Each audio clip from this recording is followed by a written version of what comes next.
Alors, bonsoir à la famille, bonsoir à tous et à toutes. C'est encore votre serviteur Mathéo Dago. Likez, partagez, partagez toujours. Alors, les amis, je vais vous raconter cette histoire de la CEDEAO avec l'AES. Vous savez, la CEDEAO avec l'AES là, c'est comme des enfants d'une même maison. Même papa, même maman. Et l'autre décide de partir de la maison parce que lui voit qu'il peut être maintenant responsable. Et les autres sont fâchés. Les autres sont fâchés. Alors, un mois, le gars reste dans son coin. Le grand frère qui n'a pas digéré le départ du petit frère décide un jour de l'appeler. Ah, petit frère, vraiment, je t'appelle à une réconciliation. Le petit frère dit, mais là où moi je suis là, moi je me sens déjà mieux. Il dit, non, viens, on va se réconcilier. Alors, le petit frère, dans le respect, dans le souci de la réconciliation, il dit au grand frère, bon, ok, j'ai compris. Et le grand frère dit au petit frère, bon, on n'a qu'à se croiser sur tel terrain. C'est-à-dire dans un lieu où il n'y a personne. Le petit frère est d'accord. Donc, chemin faisant, en allant à ce rendez-vous, quelqu'un d'autre appelle le petit frère pour dire que, ah, mon ami, j'ai attendu ce matin que ton grand frère t'a appelé pour que vous fassiez réconciliation par rapport à votre famille. Mais attention, ton grand frère là, sous son boubou là, il a mis une machette. Voilà, il a mis une machette bien qu'il a aiguisé ce matin. Il faut faire attention si tu vas à cette réconciliation. Les frères, si c'est vous-même là, vous allez aller à cette réconciliation, oui ou non? Écrivez ça dans les commentaires. Parce que cette histoire de l'AES avec la CEDEAO là, c'est la CEDEAO qui veut que l'AES, c'est la CEDEAO qui demande une réconciliation avec les frères de l'AES. Mais pendant que vous demandez la réconciliation avec les frères de l'AES, vous les entourez de bases militaires. Vous les entourez de camps de concentration. Vous les entourez de camps d'opération. En ce moment-là, c'est quelle réconciliation véritable que vous demandez à nos frères de l'AES? Alors, donc si ce dernier-là va au rendez-vous de son frère qu'il a appelé pour une réconciliation, c'est que c'est lui-même qui a cherché sa mort. Voilà l'attitude dans laquelle se trouve aujourd'hui l'AES. Pendant que vous demandez la réconciliation, c'est vous qui faites des bruits autour de l'AES. Hein? Des centres d'opération, des bases militaires par-ci par-là, même des gens que l'AES même a chassés de chez eux là-même, vous les avez accueillis. Mais c'est quelle réconciliation en ce moment-là vous demandez à nos amis de l'AES? Hein? Vous cherchez à faire réconciliation avec nos frères de l'AES, mais vous avez aussi leurs ennemis dans vos rangs. Hein? Les bases militaires françaises, américaines, ukrainiennes, que eux-mêmes là, ils chassent là, vous les accueillez chez vous. Mais ils ne sont pas dupes.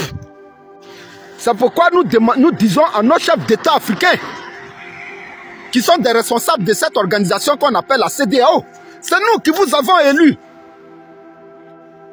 Vous prenez des décisions, vous ne consultez même pas les députés qui nous représentent dans les différents parlements, et vous vous engagez à aller livrer une guerre à nos frères de l'AES. Mais on ne vous a pas envoyé là-bas. C'est ça aussi qui est la vérité. Aucunement des peuples africains, frères, n'ont jamais envoyé leur président ni leur armée pour dire que allez-y tuer nos frères qui sont de l'autre côté du rideau virtuel. Nous ne pouvons pas accepter cela. Alors donc ce président qui prend cette décision au niveau des hauts instances de la CEDEAO, nous leur demandons bien si c'est les députés, ils ont la caution des députés qui nous représentent dans leur parlement. Nous leur posons véritablement cette question. Parce que vous êtes les garants, les porte-parole des différents pays à l'extérieur. Vous êtes les garants des pays à l'extérieur. Mais à côté de vous aussi, il y a le pouvoir législatif qui est incarné par les députés qui représentent le peuple comment on appelle ça, au Parlement. Nous, le peuple, nous n'avons même pas encore dit aux députés de voter des lois, d'aller attaquer nos frères de l'AES. Et vous, des présidents, vous vous levez, vous prenez des décisions pour pouvoir aller attaquer nos frères de l'AES. Mais nous ne comprenons pas cela. Alors, la question que nous posons véritablement à ces chefs d'État de la CEDEAO là, est-ce que c'est nous le peuple que vous envoyons? Ou les décisions que vous prenez d'envoyer des contingents pour attaquer l'AES là, vous avez la caution des députés? Parce que pour qu'un pays puisse s'engager aussi dans une guerre que le président aurait voulu, il faut qu'il ait aussi la caution des députés. Il faut que les députés lui donnent aussi quitus. Et ce sont ces députés-là qui nous représentent dans les parlements. C'est pourquoi nous, en tant que peuple, nous vous demandons si c'est le peuple qui vous a donné quitus de cela. Pour que nous puissions bien réfléchir. Pour que nous puissions véritablement bien réfléchir. Quelqu'un qui est parti de la maison familiale, ses enfants sont heureux. Depuis qu'il est parti là, ses enfants sont heureux.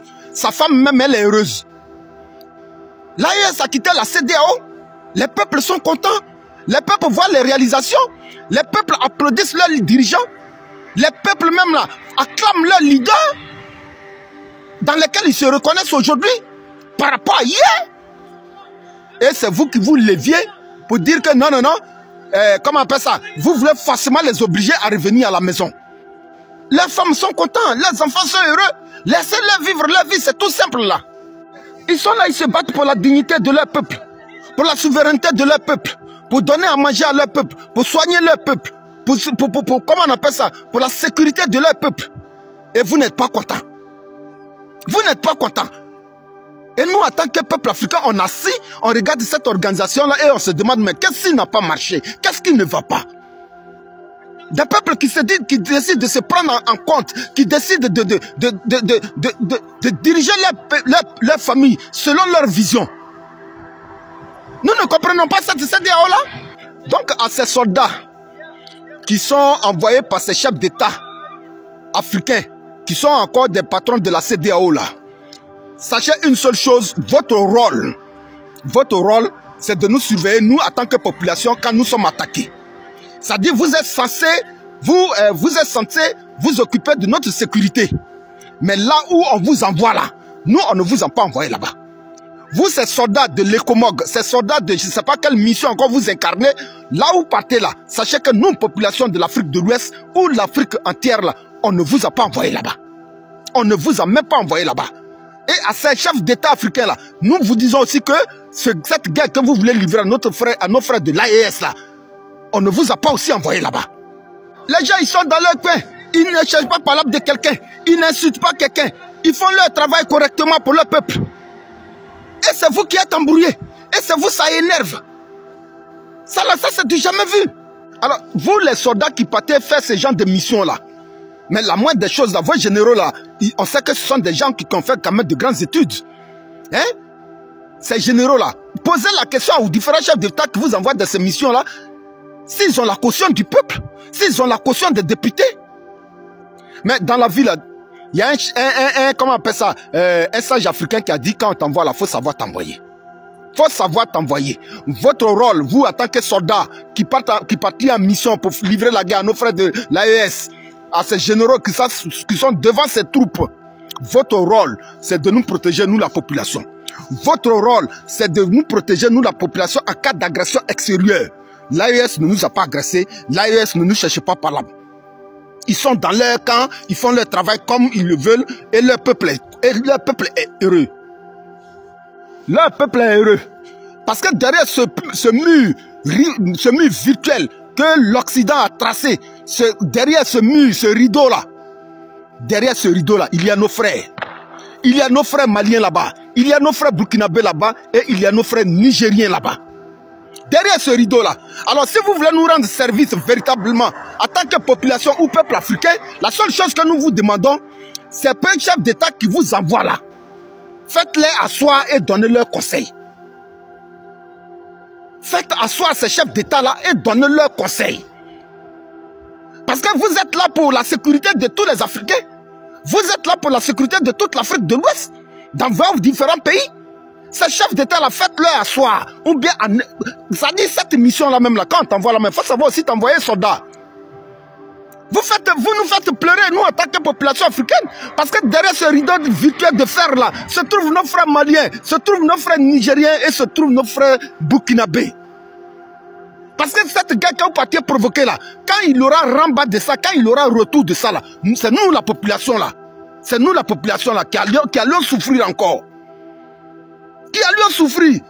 Quand on t'envoie là, il faut savoir t'envoyer, soldat. Il faut savoir t'envoyer.